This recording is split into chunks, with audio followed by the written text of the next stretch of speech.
o Felipe Luiz, então, falando sobre essa derrota? Tá por aí? Se não, não tem problema também, daqui a pouco a gente chama. Não tenho nenhuma dúvida de que a gente não está ouvindo aqui. Vou ser cobrado por isso, a responsabilidade é toda unicamente minha, pelas escolhas que eu tomo, nas decisões que eu tomo para vencer o jogo. São sempre pensando no que eu sinto que é melhor para a equipe, e futebol acontece isso, às vezes nem sempre a gente ganha, e vão sempre falar dos jogadores que não estavam, mas eu repito, não é não priorizar a Libertadores, queria ganhar. Se tivesse poupado os 11 jogadores, como fiz ano passado, e vencemos o jogo, hoje ninguém estaria falando nada, e se tivesse poupado os 11 jogadores também, tenho certeza que com o elenco que tenho seria suficiente para poder ganhar esse jogo hoje, mas infelizmente não foi assim, então eu sei que virão as críticas pelas escolhas que eu tomei, e justas, críticas justas. Então tá aí o Felipe Luiz admitindo o erro, né? Dizendo que ele tem que arcar com essas críticas que são justas. Eu acho muito legal a forma clara como ele traz todos os assuntos do Flamengo. E assim, ó, eu não sei se o Braz que está no dia a dia do Flamengo, está acompanhando, a entrevista do BAP, ele é questionado sobre priorizar, né? Eu interpretei a fala do BAP, presidente do Flamengo, como algo assim: não, a gente vai priorizar o brasileiro também, né? Porque eu me lembro que a crítica da torcida do Flamengo anos atrás, com outros treinadores, foi: mas por que poupa tanto no brasileiro, que é uma competição importante, e fica só focando nas Copas? Então, na minha interpretação da entrevista do BAP, foi muito assim: também vamos olhar para o brasileiro. E aí a pauta, né? A pauta foi muito nessa direção na entrevista do Felipe Luiz. E quando o repórter lá do Paparazzo Rubro Negro pergunta para o Felipe Luiz fala: não, isso não é verdade. E não é também um desmentindo o presidente. Não é verdade, a gente está olhando para todas as competições. Então, essa é a interpretação que eu faço, que muitas vezes fica uma coisa: olha, eles não estão falando a mesma língua. E não me pareceu isso.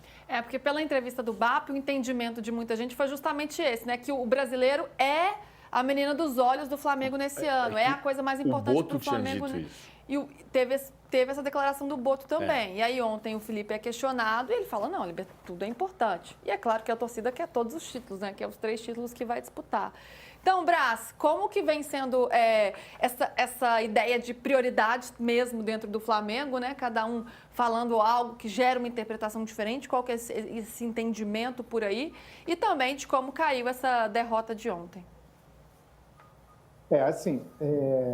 A diretoria, principalmente o Boto já falou isso com a gente da imprensa, que sim, a prioridade é o brasileiro, que não vai ignorar a Libertadores, mas na concepção da diretoria, o brasileiro ele premia a regularidade.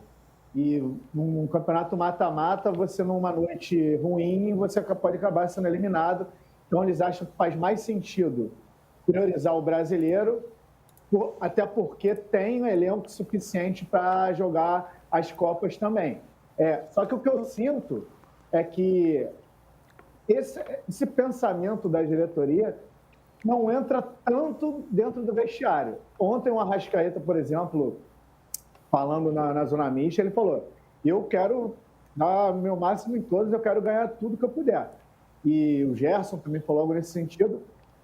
Agora, o Felipe Luiz, ele no jogo de ontem, ele poupou de fato alguns jogadores e, assim, por mais que, como estava passando aí a entrevista dele, por mais que algumas pessoas entendam que não tenha sido culpa dele e tudo mais, ele mesmo fez essa meia-culpa, mas eu acho que a maior meia-culpa que ele fez foi no sentido que ele entende que ele não conseguiu mexer do jeito que deveria mexer durante o jogo, e as ordenações táticas que ele deu não foram ideais. Ele acha que ele não foi taticamente bem no jogo de ontem e que, por isso, ele não conseguiu inverter o placar e tudo mais. O que eu vi dentro de campo foi um Flamengo muito ansioso e, conforme os gols do Central Córdoba foram saindo, isso também foi repercutindo nas arquibancadas. A torcida começou a ficar impaciente e aí o reflexo veio para dentro de campo. Você viu o Flamengo forçando muito ali, saindo do padrão que o Flamengo estava jogando durante a temporada, dando muitos espaços, inclusive assim, nos contra-ataques o Central Córdoba teve chance de fazer outros gols.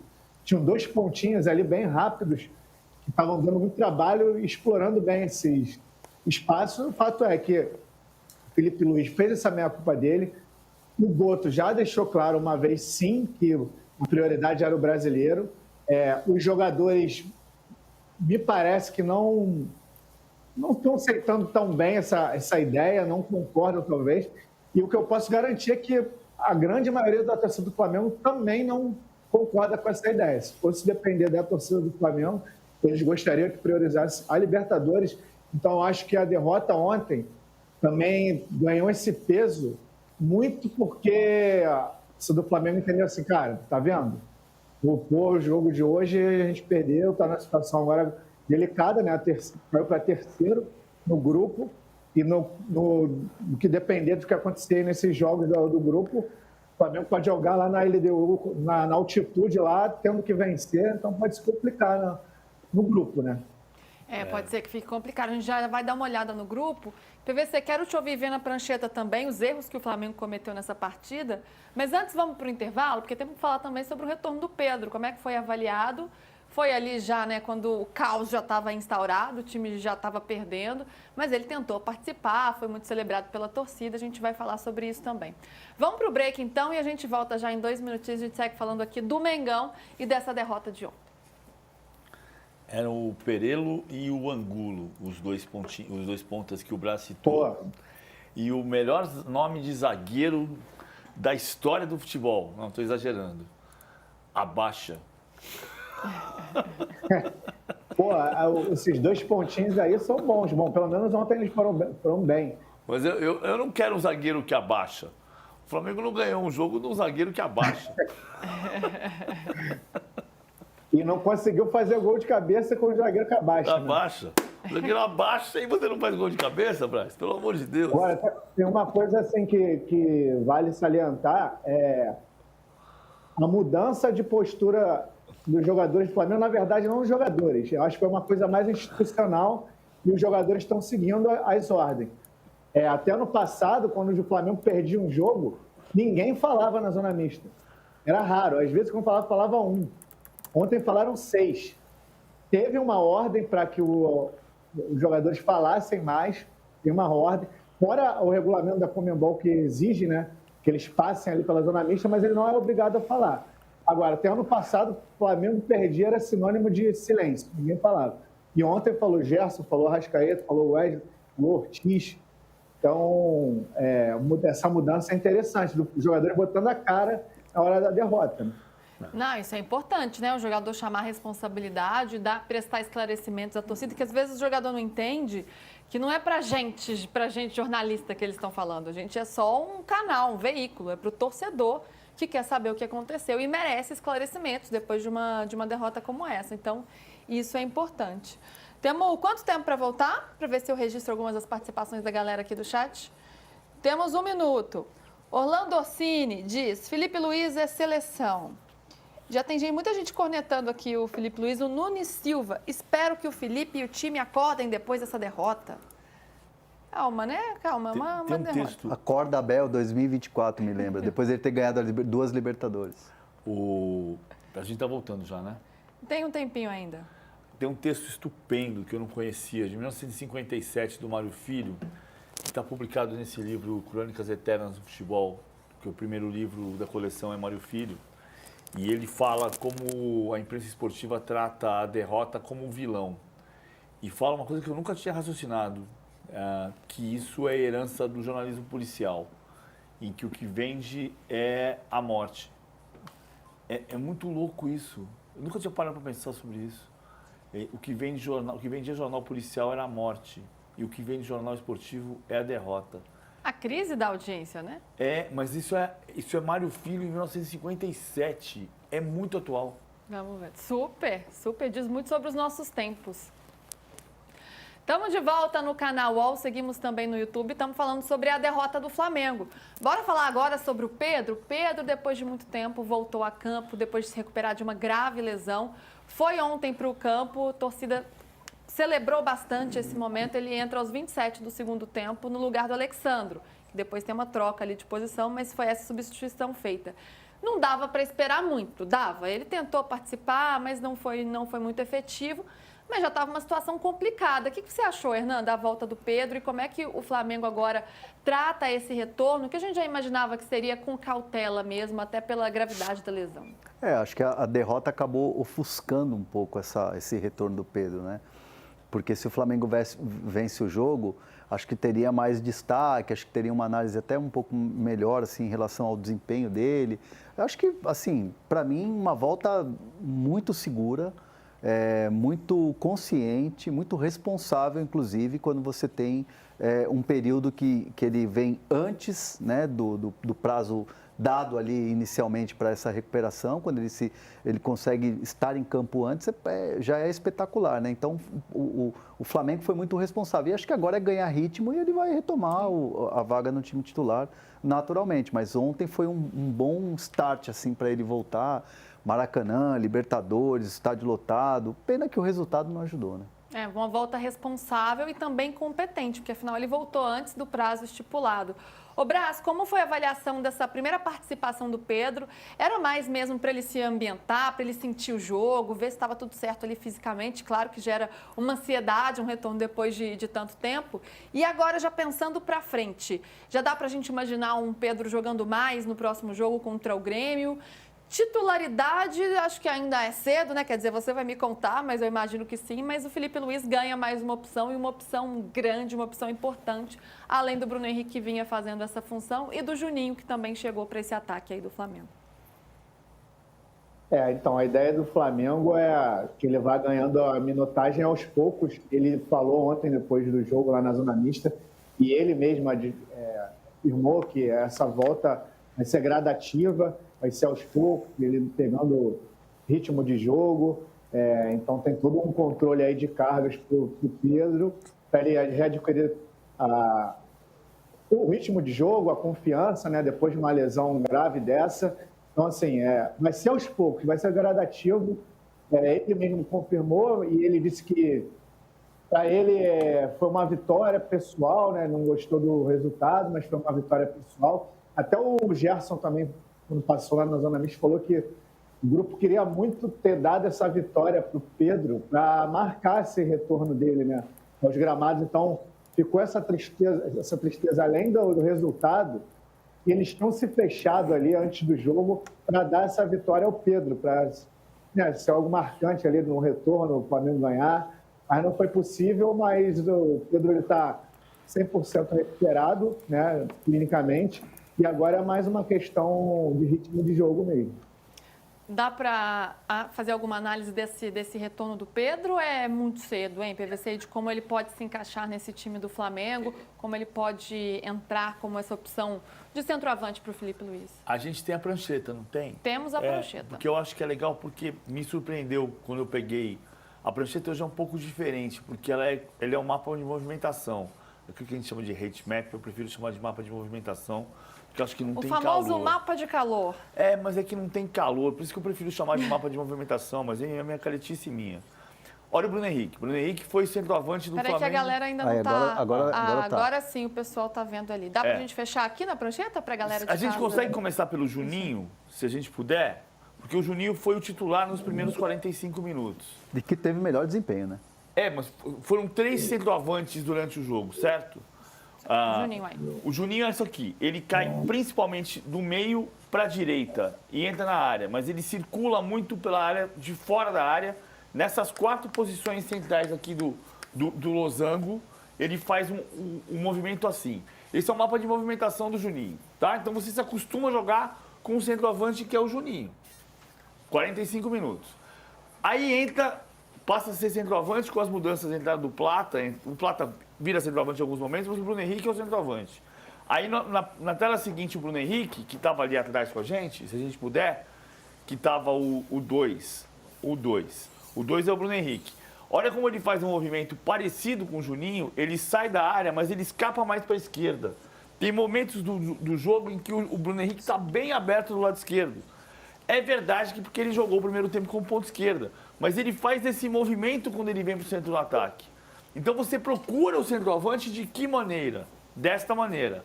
O Pedro ainda não está pronto fisicamente. Então olha o mapa de movimentação do Pedro. Olha a diferença. Olha a diferença. E como é que você procura o Pedro no passe? Vou criar uma metáfora ruim? Posso, com licença? À vontade. Você sai de casa para ir numa festa, num sábado à tarde. Que medo. E aí você Não pega... é a festa onde estavam suas vizinhas, que no prédio... Não, aí já aconteceu isso com você ou só aconteceu comigo? Você pega o carro e quando você se dá conta, a festa é para você sair da sua casa para a direita, mas o seu caminho do trabalho é para a esquerda. Quando você se dá conta, você está no caminho do trabalho. Nossa, direto comigo. Direto. Aí você volta e fala assim, não, peraí, eu sou muito focada. Não é para cá que eu vou hoje, é para o outro lado. Você vai fazendo o seu caminho, porque o seu cérebro está acostumado a fazer aquele caminho. É mais ou menos o que eu estou querendo dizer, que não é uma metáfora absolutamente precisa, evidentemente que não, senão seria uma metáfora, seria uma precisão, seria uma matemática. Não é. Mas assim, você se acostuma a procurar o jogador no passe na profundidade, o passe no lugar. E o Pedro, ele tem, hoje, neste momento, ele tem outro movimento. Então, isso leva um tempo. Se você se distrair, você faz o caminho de todo dia, mas é para o outro lado. E esse é o Pedro do jogo de ontem. Foi uma ótima metáfora para você. Porque é isso, é como o seu cérebro está acostumado já, né, com o que acontece, os hábitos que você tem, você já está acostumado a ir para lá, então você vai para lá. Deu para entender muito bem. Vamos ver o grupo do Flamengo, então, como é que está o grupo do Flamengo, porque pode começar a se complicar. Na verdade, ainda não, mas é bom ficar atento. Vamos lá, o grupo C da Libertadores. A LDU tem 4 pontos nesse momento, é um grupo que está aí embolado. O Central Córdoba tem 4, o Flamengo 3 e o Deportivo Táchira 0 pontos, perdeu as 2 partidas. Porque a LDU inclusive empatou ontem, né? Exato. A LDU empatou. A LDU ganhou do Deportivo Táchira ontem. Ganhou e tinha empatado com o Córdoba, né? É isso? Tinha empatado com o Córdoba 0-0 na primeira partida e o Flamengo tinha vencido o Táchira fora de casa por 1-0. Então, por isso, deu essa embolada. É para começar a preocupar? Não. Tranquilo. Tá bom. Não. Então, assim, o Táchira vai ser o fielzão da balança. Eu entendo que o jogo no Maracanã contra o próprio Táchira e contra a LDU, o Flamengo, obviamente, vai chegar para pontuar. E aí você tira um pontinho do Córdoba lá. Assim, pior dos cenários. Vamos imaginar um cenário ruim para o Flamengo, para o flamenguista. Segunda colocação. Classificar em segundo. Mas não classificar não é algo que me parece pelo desempenho dos times do grupo. Braz, vou me despedir de você, mas é uma preocupação sensata ou não faz sentido o Flamengo estar preocupado nesse momento com a classificação na Libertadores? Como que isso está caindo por aí? Vou ter uma pergunta. Assim, ligou o alerta, assim, né? O Flamengo aqui tudo é 8,80, né? Essa derrota de fato, assim, causou um ambiente que o jogador não viveu no Rio de Janeiro. Desde que ele chegou, foi só alegria, só vitória, quando no máximo empatava, campeão, carioca. Então, assim, ele ainda não está acostumado a viver. Não estou dizendo que é o caso agora, tá? Mas ele não viveu a famosa crise na Gávea, né? Como a gente fala aqui no Rio. Crise no Mengão. As coisas não vão bem pelo aí o negócio, o bicho pega e ele ainda não viveu. Ele viveu um momento bacana, mas obviamente que foi uma derrota depois de 27 jogos e a torcida também tem que ter calma. Acho que o Flamengo, o Felipe Luiz, pelo que eu já conheço dele, ele deve estar louco aí para treinar absurdamente para corrigir os erros. Amanhã vai ser esse dia aí que ele deve estar em casa agora, porque o Flamengo está de folga, ele deve estar estudando tudo de cabo a rabo para acertar esse time. Eu concordo com o Hernan, assim, eu acho muito, muito difícil o Flamengo não se classificar, mas pode acontecer, de repente, uma segunda colocação. Aí, rapidinho, só, você estava falando muito do Juninho ali. Rapaz, a torcida do Flamengo adotou de vez o apelido dele, que eu não posso falar, mas tem aquela coisa tradicional da escalação antes do jogo, né? Que a torcida vai cantando nome a nome. Quando chegou na vez dele, isso antes do jogo, quando chegou na vez dele, cantaram. Juninho, Maracanã, mas não vou poder cantar aqui. Não, mas um escrito. abraço, gente. Obrigado. Manda por escrito pro WhatsApp aqui, Braz. Quero saber isso aqui. Ó, Fiquei a gente já curioso. colocou Vou te- xingamentos não, no não ar pode, aqui. É pesado. Hoje esse programa tá Foi- sem é censura função- total. Hoje é sempre. A gente já É em colocou função da xingamentos no comemoração ar. dele. PVC contando histórias proibidas. Não, histórias proibidas não. Eu só falei, eu não falei com expressão errada nenhuma. Qual condomínio? Qual é o seu condomínio aí, Brás, na Barra? Sabe que a Barra não tem nome de rua, só tem nome de condomínio. O condomínio dele é o Vivendas. É o Vivendas? Ah, deixa quieto, deixa quieto. Ah, você ia perguntar alguma coisa pro Brás, PVC? Era, qual era o condomínio dele? Ah, tá bom. Ele não vai deixa contar. quieto, deixa quieto. Aí, ó, Quem é que mora no seu condomínio? Vixe. Deixa pra lá, deixa pra lá. Brás, meu amigo, vou te livrar dessa e vou me despedir, tá? Pra você não ficar em maus lençóis aqui. Tá bom. Beijo pra você. Tá bom, gente. Até pra Obrigado minha aí filha. pelo convite. Tchau, tchau, gente. Bom programa. Tchau, tchau. Volte sempre.